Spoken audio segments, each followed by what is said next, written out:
Some people associate instant noodles with broke college students, but instant ramen wasn't created for a bunch of hungry 20-year-olds. The man who invented them was much more ambitious. He set out to solve a hunger crisis in Japan. After World War II, food shortages plagued Japanese cities. So the US supplied wheat flour and encouraged the Japanese to make bread.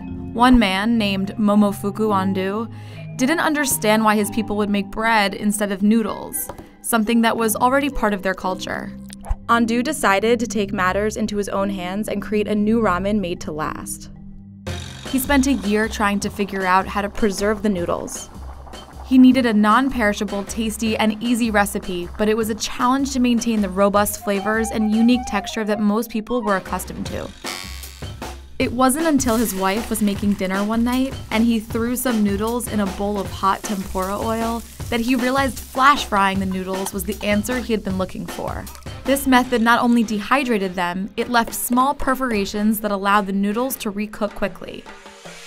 And there you have it. Instant ramen noodles became an instant success. Ando's products gained notoriety when he introduced the packaged ramen in the 1950s and later cup noodles in 1978.